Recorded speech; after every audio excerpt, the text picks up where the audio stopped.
Hello, good evening, everyone. This is Shabri Prasad Singh, curator, pragatiE Vichaar, Delhi Book Fair's very own literature festival in its second edition. I hope you guys are enjoying my people, my audience, my book enthusiasts, everyone, whoever's watching the program, enjoying. I hope I've done a good job for you guys curating. I want to thank everyone. And now I'm going to be in the session, moderating this session that I curated. Can we see shades of personality disorders in mythological characters? My two wonderful guests, who are also friends, I'm just going to introduce them. I can't see them. Is everybody here? Yes, yes. Yeah, Hi, Kevin. Hi, Kenna. How are you doing? Are you enjoying the festival? Absolutely, Shabri. Haven't missed. I think I've caught up with most of the sessions, and in fact, the session previous to this one with Maan and Sheila, it was just so awesome. It was lovely to see Millie and Sheila. Absolutely stunning. Yes, I have been here. Thank you. She's a wonderful woman. So let's get straight into it.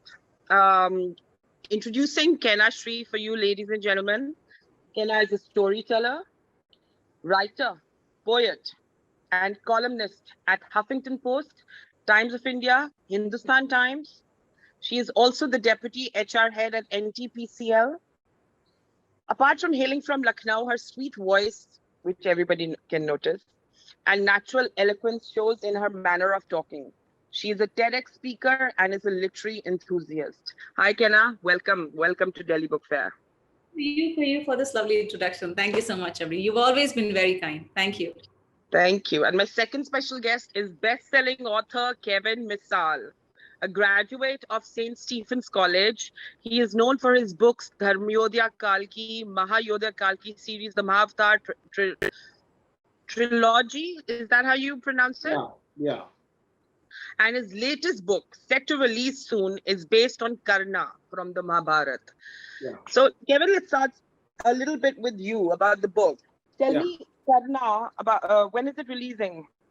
It's releasing around 14th of September, actually. Only the next couple of days. Yeah. So congratulations on that. I'm going to.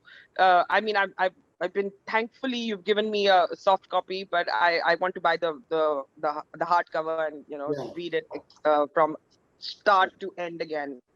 So this topic is, can we see shades of personality disorders in mythological characters? Ladies and gentlemen, what is a personality disorder?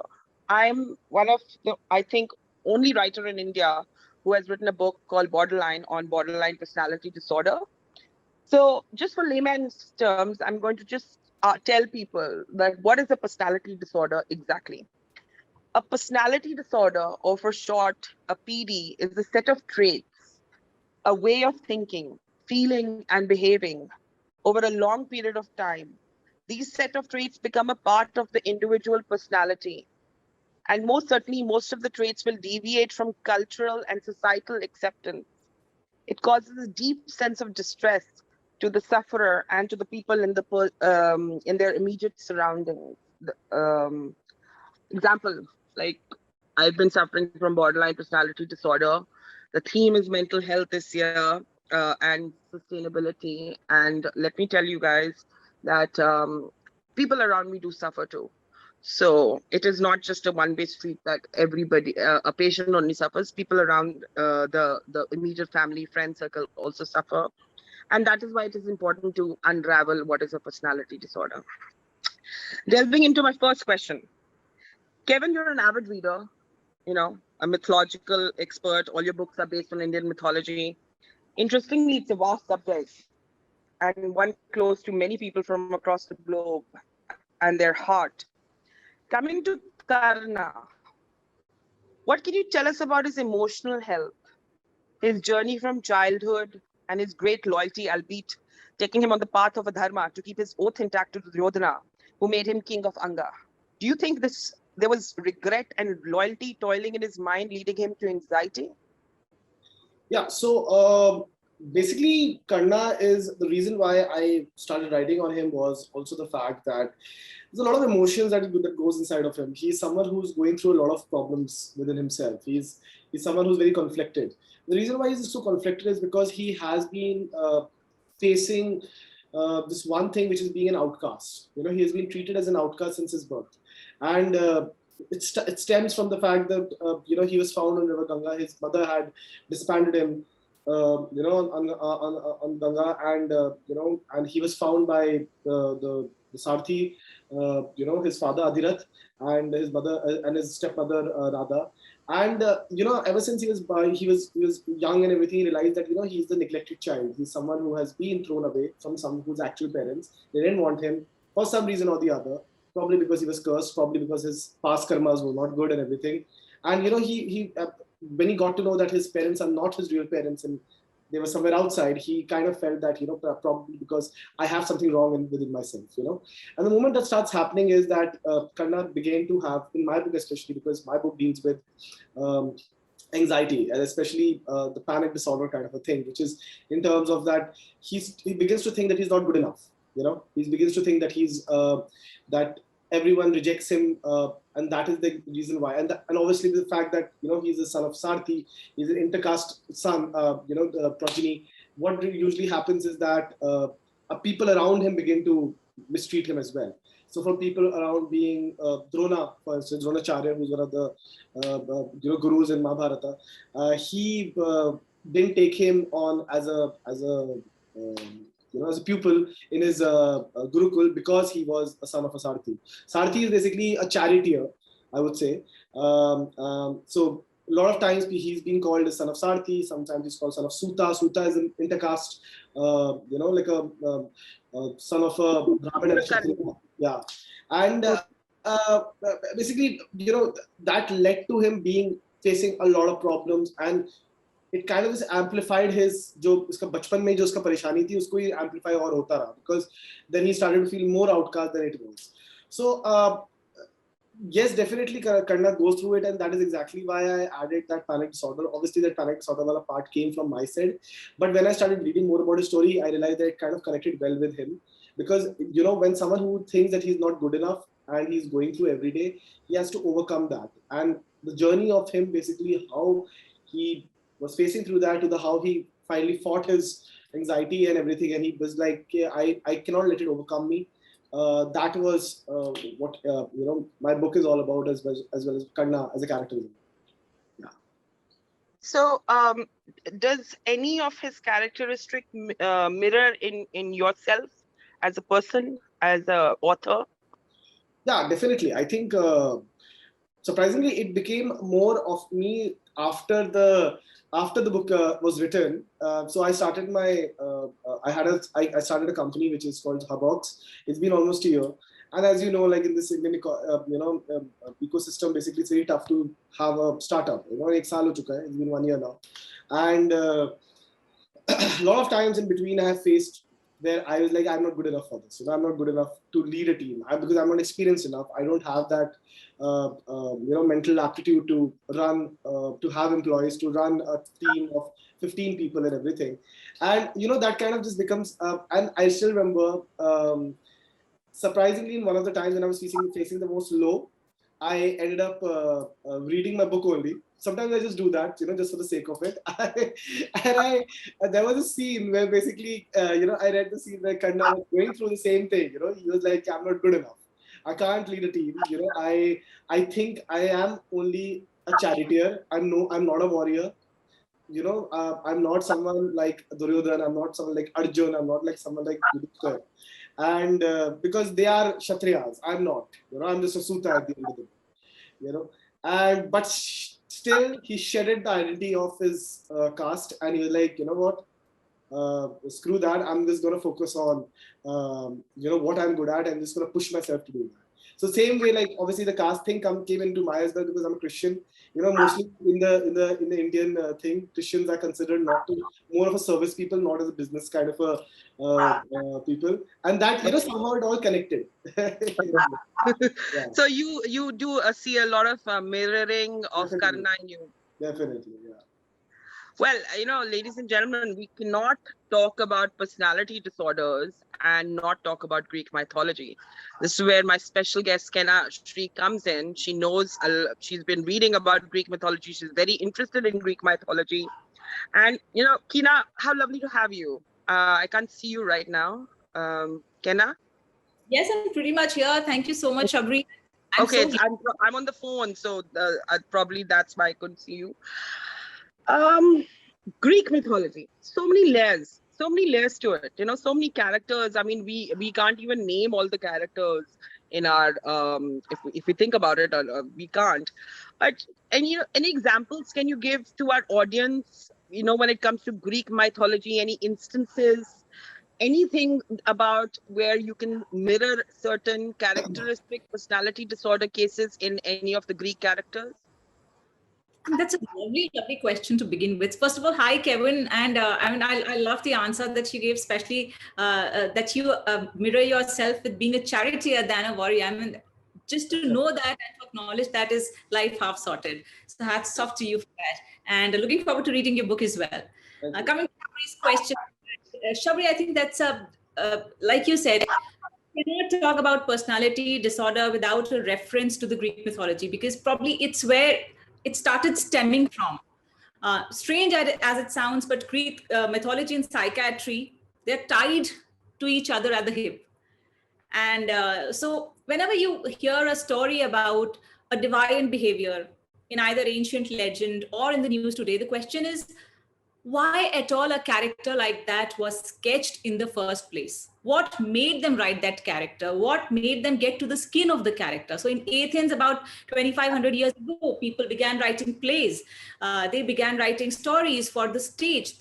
Mythology evolved, and the playwrights had to flesh the characters in a way that it was a reflection of extreme emotions. It was a reflection of mental illness. It was a reflection of chemical imbalances in the body, but they did not have any medical term for it. And therefore, they sort of tabled it in the form of mythological characters. So certainly there is great amount of relationship between Greek mythology and personality disorder. If you were to ask me about specific examples, there are many. I mean, you go through the Greek mythology and probably you will be able to associate one type of personality disorder or even more with each of the characters sketched in the mythology. However, if I were to give you some examples, one would certainly be Hercules. So he returns from war, shoots his family, and after that, he is tormented by memories of war so much, the horrible things that he has done in war, that ultimately he ends up killing his own family with arrows. Now, you see similar shades in Indian mythology as well. People who have come back from the war suffered with, if I were to now medically term it, I would say PTSD, post-traumatic stress disorder. So we have had instances here also. Similarly, Medea. Now, Medea kills her own children. She's beaten by her husband in a foreign land. She has 2 children to take care of, but she ends up not being able to cope with the situation, and she kills her own children. It could be depression. Another I can think of is Orestes. Now, Orestes begins to hear voices and he kills his own mother. Now, it could be about of schizophrenia. Now that we know about terminologies, now that we know about personality disorders, we can see the link. And like there's a psychoanalyst, Thomas Zaz, he puts it that Greek tragedies can be blamed on mental illnesses, arising problems in living and conceptual narrations than on biology. So certainly, wow. Do I see a book coming? You see a lot of research behind that, because psychoanalysis is something that has always intrigued me. I mean, we are so full of emotions, and emotions getting divided and getting haywire, getting into a chaos in itself is a book. Isn't it is. It definitely is. So we'll come back to that, Kenna. We'll explore those characters in a bit. For now, Kevin has grown up with a lot of mental conflicts, within, like you said, he felt rejection, he felt childhood trauma, because he knew later on in his life that he was actually a Kshatriya. And exactly. Yeah. he knew later on that he's Kunti Putra Karna. He's not Radheya Putra, but he calls himself Radheya Putra all his life. I mean, and he doesn't tell. There's an instant in one of the curses where I think he's got his guru is sleeping on his lap, and a bee comes and stings him, and the blood keeps on flowing, and the guru wakes up and says, तुम ये तो एक क्षत्रिय ही इतना दर्द सहन कर सकता है, एक ब्राह्मण नहीं. So he always looking for his identity. My question to you is, this kind of validation seeking, but he definitely sought this kind of validation all his life. Elucidate on that point. Why does he need this validation? See, the thing is, it stems down from where he came from. The reason, the fact that he got, because when I was researching for my book, especially, I did a lot of interviews for those who were, I did like a lot of interviews who's from children who had, whose parents had, given away, and why and what did they feel like. What were they feeling at that time? Some were in orphanages, so some were in, in some, they had been adopted by some other families and everything. And what I kind of realized was that they had a lot of, even though they might be from a very well-off family, they might be in a very happy environment, they would still feel that sort of, they would still feel that they're not doing enough. Even though they would do a lot, but they would still feel that till the time they don't meet the people who had, disbanded them, and they could show to them that, listen, I'm here, I have done something and I've achieved something in life. And I think with Karna, it was like he, till the time he didn't know. So when he gets to know about, when Kunti tells him that, listen, I'm your mother, and I'm your real mother. And that happens way later down the road, right? When he's older, he's part of the war, Mahabharata is about to begin. Kunti knows that if she tells him, he might, he might not kill my sons, which is Arjun, Yudhishthira, everyone. And when Karna realizes that Kunti is only telling this only because the fact that, she wants to save her sons, the ones that she chose to be with, he realizes that, now my validation is completed. I'm done. I don't care about her anymore. I don't care about, whether I have to prove it to her anymore. I don't have to care about anything. I just want to focus on myself. I just want to win the war for my friends, for my friend, which is Duryodhan, So that kind of way, that's exactly why I wanted to create that, the dichotomy in terms of when it comes to between the three pillars, which was Radha, Kunti, as well as Karna, and how each of them kind of supported each other and everything. Even though Kunti doesn't play a huge part in the first book of Karna, Radha does, and Radha made sure that she could give enough space in his life to make him feel that he has a mother. He cares about it. So, and there's a very touching scene in this book, which I don't want to reveal, which kind of between Radha and Karna, which both a spoiler at the end of the day, where Karna kind of sheds off that identity of not caring about that validation and just moving on with his life, because he realizes that if his actual mother didn't want him, at least his stepmother wants him and really wants, and he wants to be there for her as well. So, in fact, my book was not supposed to be called Karna, King of Anga. It's supposed to be called Radhaya, because because the relationship between his mother and and Karna, it's amazing in the book. So so I mean, I could we often explore the Kunti Putra Karna. Yeah. We never see the angle from Radha's side. And I think that would be an amazing read. Yeah. And I'm reading some of your book, and it's very interesting. So kudos to you, and bringing out this angle. Also, I've read Jaya I've read the Mahabharata. I've read Jaya. I did my paper in college on Mahabharata. Was Draupadi actually in love with Karna? Because yesterday, Amy Ganatra, she's also a mythologist, in one of the sessions for DBS, she said Draupadi was never in love with Karna, neither was Karan in love with Draupadi. Like, is that true? So in the actual Mahabharata, so first of all, we can't say what is an actual Mahabharata, because for every region there is a different Mahabharata and there's a different tale that matters. In one Mahabharata, basically Karna is considered as this heroic figure, and in another Mahabharata, Karna is considered as a villain. In one Mahabharata, he fought Nagraj, which is Vasuki, the king of snakes and everything, to save the Draupadi from because the Nagraj used to, like, he had kidnapped her and was violating her and everything, and he saved her because Arjun was not powerful enough to fight Nagraj. And when you hear the story, you're like, ye kab hua? Ye to bataya nahi kisi ne, but these things when I read, it was pretty fascinating, because even Draupadi had mentioned in that one, in that Mahabharata version, that you're twice a man that my husband is, because my husband couldn't do shit.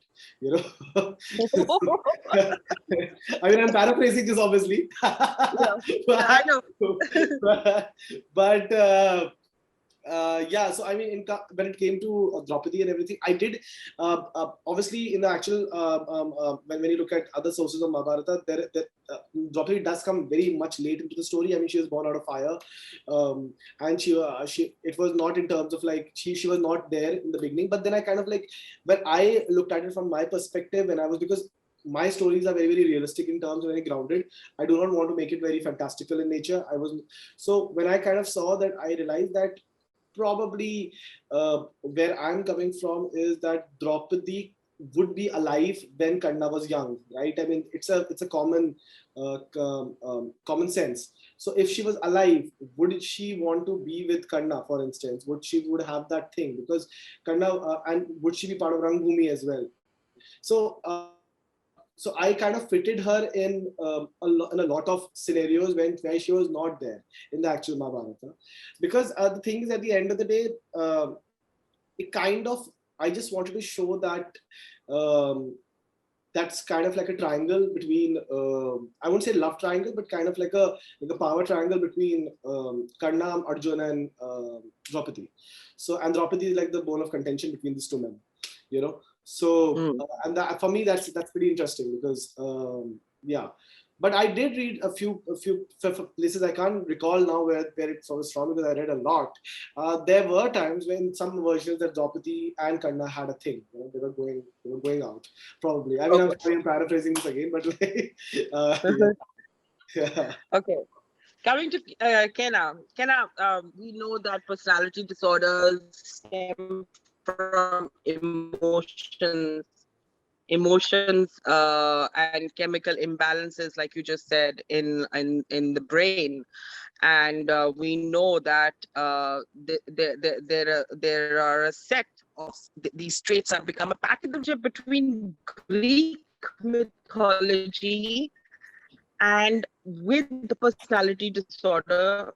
You've answered that in a part, and also narcissism has its origin in Greek mythology. Could you throw some light on it, Keena?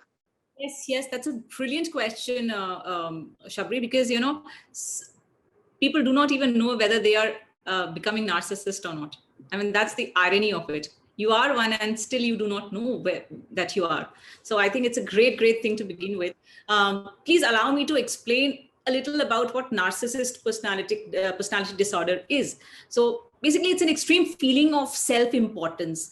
Like Shakespeare puts it, one gets sick of self-love. So there's an extreme sense of entitlement and a need to be admired.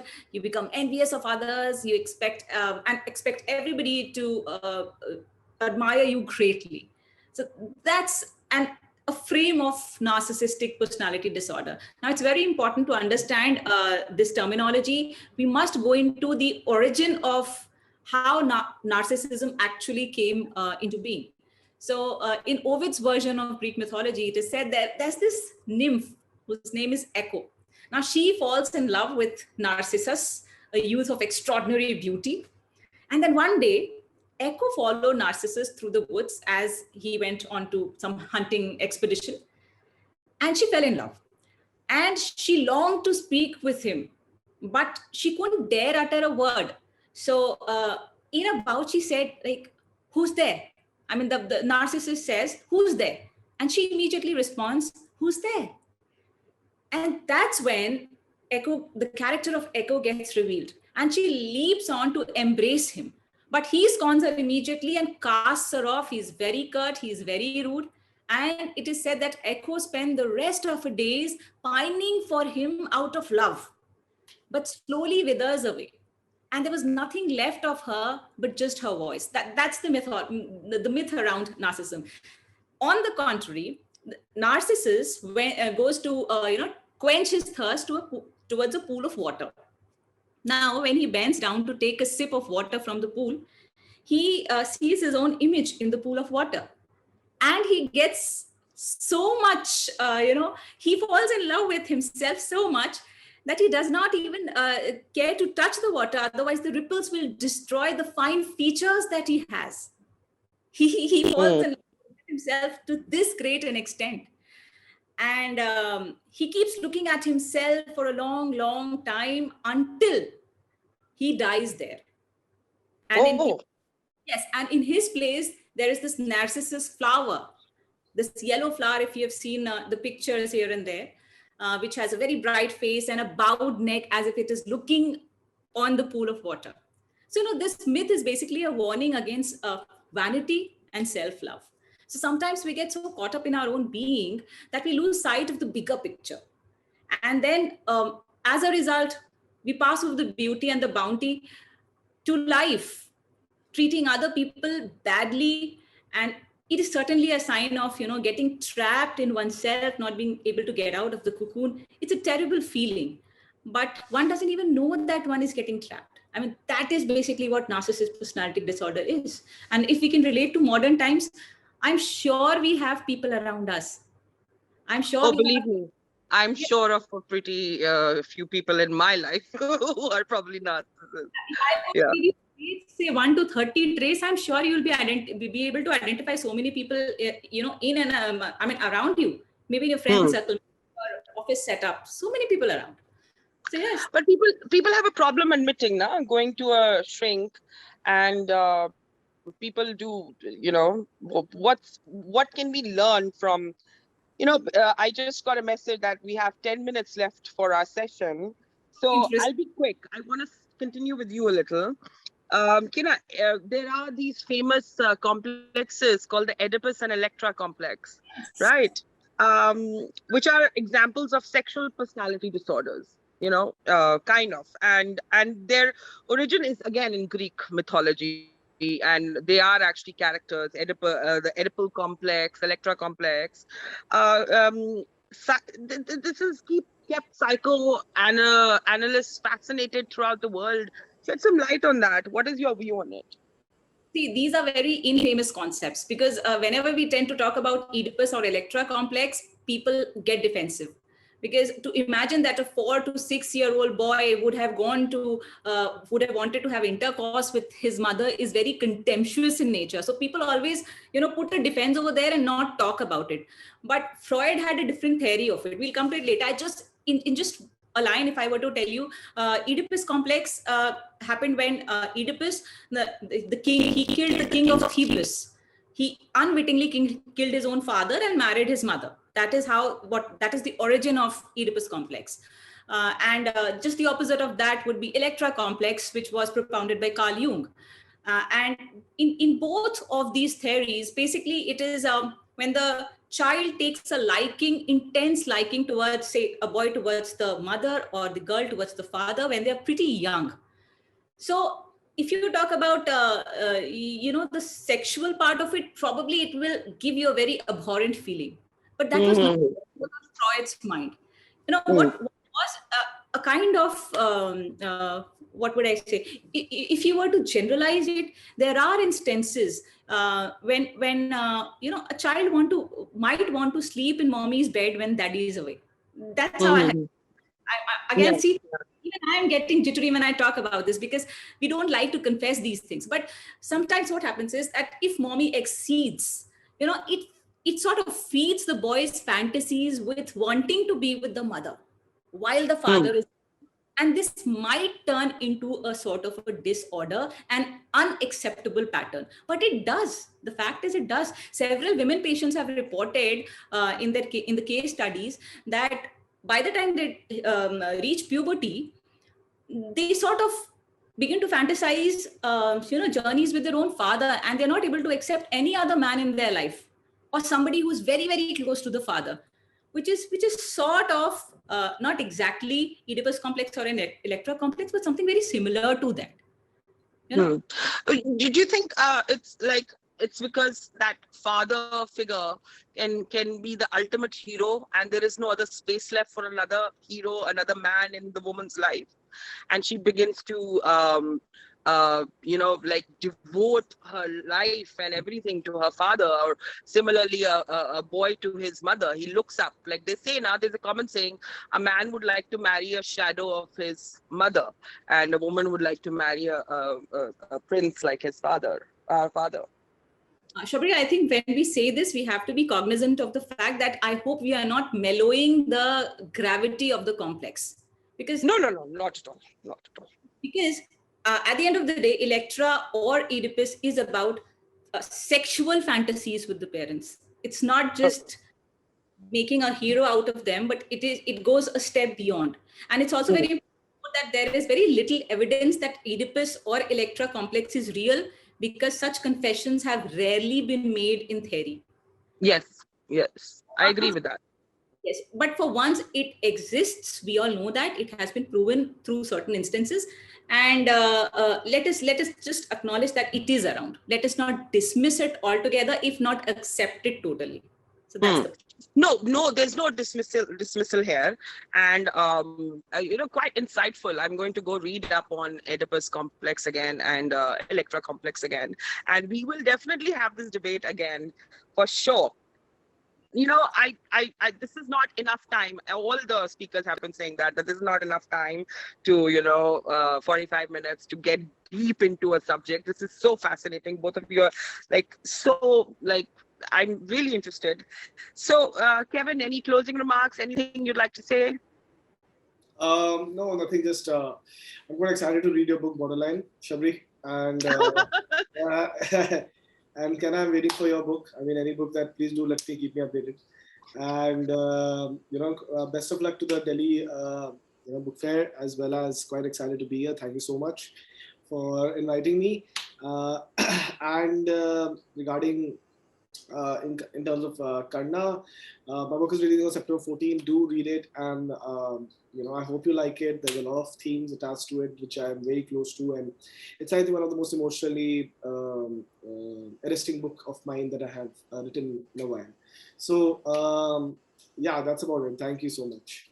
Believe me, I can give a testimony to it. It's 534, I think, pages. Yeah. So everybody's gonna enjoy that book. And for Karna, we really want you to write a book. When are you gonna do that? Now you put a seed in my mind. It's called Inception. Tell me about your journey. I mean, do you think just off the back of my head right now, do you think any of the personality disorders, the emotional upheavals that society goes under, we all go through? Like I was telling you the other day, my emotional problem and stuff like that we were discussing. So what message would you like to give to the young people and about disorders in general? If you're a victim of it, please acknowledge it and get a therapy. Speak to people. You really need help. I mean, if I'm there, I'm caught up there, I need help. I need people around me. And let's not just shy away from the fact, because it's just, it's no point to keep becoming a victim of it and tolerating everything. It's a part of a healing process. And earlier the healing, the better. But however, if you're on the other end of the personality disorder, inflicting pain on others, I'm so sorry. I mean, be within yourself, but as long as you're happy with it, go. I mean, all yours. But the moment it's going to affect others or harm others, or it's going to bring about pain to others, one needs to check over there. So keep checking yourself as well. Like I said, narcissistic personality disorder is very common, but we do not even know about it. People do not know whether they themselves are suffering with, like BPD you said. They do not know that whether something like PTSD has happened, or paranoid personality disorder has happened. So be aware of it, get a therapy, and please don't, for God's sake, inflict pain on others. Let's be kind to others and to others as well. Absolutely. Let's talk about this book idea after, and but you definitely should, since your insights into Greek mythology are very, very, very good. We'll discuss this. Kevin, the same question to you. Emotional upheaval in mythological characters, but emotional upheaval in the youth of today, in middle-aged people today, in people like us. I suffer from PPD. I openly say it, and I go to a shrink. I go to I do therapy every week. What are your thoughts on it? I think I think your session will end in 2 minutes. Okay, so 1 minute ka thoda sa lecture. I think one of the most, when I got to know what I was going through, because I had panic disorder, I told you about this, Shabri. I kind of realized that, a lot of people around me were going through the same thing. Anxiety was a big problem in a lot of people and everything. And, some were going for therapy, some were taking medicines, some were not taking medicines. They were like, we were not gonna, take medication. We will try to fight it ourselves and everything and all. And I think one of the most important things that Karna rightfully said, I think, is that first to go to therapy. I think one of the most important ways to solve a problem is to first identify there is a problem. And I think a lot of people don't identify that. A lot of people are in denial. And I think let's not be in denial, and let's try to stop also making ourselves feel that we are victims, but more of a survivors. We are survivors of our own thing. And let's, I think I have never taken medication. I have never taken therapy. I tried once and everything. And I realized that I don't want to do that. And the only way I did was that I want to focus my energies and focus my thing on something positive. And I opened, as I told you, I opened my startup and everything. And ever since that time, it's almost been a year, I've not had any problem personally till now. So but if you do ever again experience, and that goes for everybody, including myself, we should always, like Kina said, we should always go ahead and go for therapy. And mental health sustainability is the main theme of Delhi Book Fair. All the speakers have thanked me, and I in return am grateful to you to be a part of Delhi Book Fair, pragatiE Vichaar Literature Festival. We will have some great announcements soon post festival. And to all the speakers of my festival, you have all made my third, fourth, and now fifth. So thank you so much. Thank you, Kevin. Thank you, Kina. And thank you, Delhi Book Fair, pragatiE, and Kapil, and the entire team. Thank you so much. Thank you, Shabri. Thank you, Karna. All right. Bye-bye. Kina? Bye. Thank you so much. Such a pleasure. Such a pleasure. More power to you all. Pleasure's ours. Bye.